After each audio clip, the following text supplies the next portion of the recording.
கிறிஸ்துவுக்குள் பிரியமானவர்களே, ஆண்டவராய் இயேசு கிறிஸ்துவின் நாமத்தில் உங்களுக்கு என் அன்பின் வாழ்த்துக்கள். பிரியமானவர்கள், நான் இப்போது நிக்கிற இடம் குளு மணாலியிலிருந்து சிம்லா போற பாதையில நேருக்குண்டு அப்படிங்கிற ஒரு பகுதியில நிக்கிறேன். ஆண்டவர் படைத்த படைப்புகளை பார்க்கும் பொழுது நான் ஆண்டவருக்கு கோடான கோடி ஸ்தோத்திரம் நன்றி செலுத்துகிறேன். நான் பிரியமானவர்களே, உலகத்துல நம்ம ஆண்டவர் எவ்வளவு படைப்புகளை படைத்திருக்கிறார். அடியையும் இந்த இடத்துல அதை பார்க்க முடியாத ஒரு கிருபையை ஆண்டவர் கொடுத்திருக்கிறார். அதுக்காக நான் ஆண்டவரை நன்றியோடு ஸ்தோத்திரிக்க துதிக்கிறேன். இந்த பணி நிறைந்த இந்த இடத்துல இருந்து கர்த்தருடைய நாமத்தை மேம்படுத்தும்படியாக ஆண்டவர் இந்த நாள் கொடுத்த ஒரு ஆசீர்வாதமான ஒரு வார்த்தை, சங்கீதம் 86:17 வேதம் அழகாக இடம் நமக்கு சொல்லிக் கொடுக்கிறது. கர்த்தாவே, நீர் எனக்கு துணை செய்து என்னை தேற்றுகிறது என் பகையை கண்டு வெட்கப்படும்படிக்கு எனக்கு அனுகூலமான ஒரு அடையாளத்தை காண்பித்தரணும். ஆம் பிரியமானவர்களே, இன்னைக்கு அநேக தேவ பிள்ளைகள் வாழ்க்கையில ஏதோ ஒரு காரியத்தை குறித்து கலங்கி கொண்டிருக்கலாம், வேதனைப்பட்டு கொண்டிருக்கலாம். இந்த உலகத்துல கடைசி வரைக்கும் நமக்கு துணையாக வருகிறவர் நம்முடைய ஆண்டவராய் இயேசு கிறிஸ்து மாத்திரமே. யாரும் துணை செய்ய முடியாது.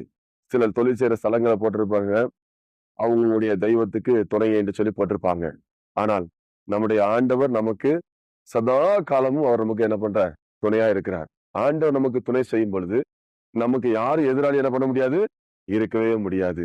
வேதம் சொல்லுகிறது, ஒருவருடைய வழி கர்த்தருக்கு பிரியமா இருந்தால் அவருடைய சத்துருக்கள் யாரும் அவருடைய சமாதானம் ஆவார்கள் சொல்லி. சில காரியத்தை குறித்து நீங்க நன்மையான காரியத்தை ஆலோசனை சொல்லும் போது சிலர் என்ன பண்ணுவாங்க, நமக்கு சத்துருவா மாறி விடுவாங்க. அவங்களுக்கு அந்த ஆலோசனை ஏற்படாது.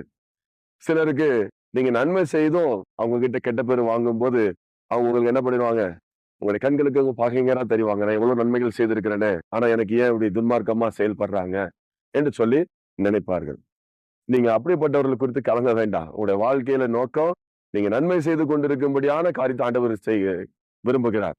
இயேசு கிறிஸ்து வாழ்ந்த காலங்கள் அவர் எப்போது நன்மை செய்கிறவரை சுற்றி திருந்தாலும் வேதம் நமக்கு சொல்லிக் கொடுக்கிறார். ஆகவே நன்மை செய்கிற நாம் நன்மை செய்து கொண்டே இருப்போம். நாம யாருக்கு என்ன பண்ண வேண்டாம், தீமை செய்ய வேண்டாம். ஆனால் கர்த்தர் நம்மோட கூட இருந்து நமக்கு நன்மையான காரியத்தை செய்யறத, நம்மளை தேற்றுறத, நமக்கு தேவையில்லாம விரோதிகளா காணப்படுகிற ஒவ்வொருவரும் பார்க்கும்போது அவங்க ஆச்சரியப்படுவாங்க. எப்படி இந்த காரியங்கள்லாம் அவங்களுக்கு நடக்குது, எப்படி இவ்வளவு பெரிய அற்புதத்தை அவங்க வாழ்க்கை ஆண்டவர் செய்கிறார் என்று சொல்லி அவங்க ஆச்சரியப்படத்தக்க வகையில ஆண்டவர் நமக்கு ஒரு அடையாளத்தை நிச்சயமா நமக்கு காண்பிப்பார். பிரியமானவர்களே, இதை பார்த்து கொண்டிருக்க கேட்டுக்கொண்டு உங்களோட வாழ்க்கையில, உங்களோட பிள்ளையோட வாழ்க்கையில ஆண்டு நிச்சயமா என்ன பண்ண, உங்களை தேற்றத, உங்களை விரோதிக்கிறவர்கள், உங்களை பகைக்கிறவர்கள் கண்டு வெட்கப்படும்படிக்கு உங்களுக்கு ஒரு அனுகூலமான ஒரு அடையாளம், ஒரு ஆசீர்வாதத்தை நிச்சயமா ஆண்டவர் உங்களோட வாழ்க்கை நிச்சயமாய் தருவார். விசுவாசிங்க. ஆண்டவர் விரும்புகிற எதிர்பார்க்கிற ஒரே ஒரு காரியம், அவர் உங்கள்ட்ட என்ன எதிர்பார்க்கிறார் தெரியுமா? ஒரு மனமாற்றத்தை எதிர்பார்க்கிறார். ஆண்டவரே, நீர் என் தகப்பன் என்று சொல்லி நம்ம முழுமையா ஆண்டோட சமூகத்தை ஒப்பு கொடுக்கும் பொழுது நிச்சயமா ஆண்டவர் நம்ம என்ன பண்ணுவார், அவர் தேற்றுவார். நமக்கு ஒரு ஆசீர்வாதத்தை வைத்திருக்கிறார். நாம் செபிக்கலாமா? அன்பின் பரலோக தகப்பனே, உம்மை ஸ்தோத்திரிக்கிறோம், உம்மை துதிக்கிறையா. இந்த வேளையிலும் கூட கர்த்தாவே, இந்த இடத்துல உங்க நாமத்தை மேம்படுத்தும்படியாக நீங்க கொடுத்த பெரிய கிருபைக்காக நன்றி சொல்கிறேன்.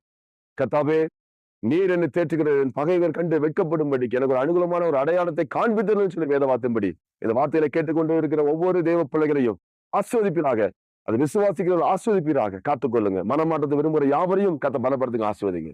இயேசு நாமத்தில் பிதாவே. ஆமென், ஆமென். God bless you.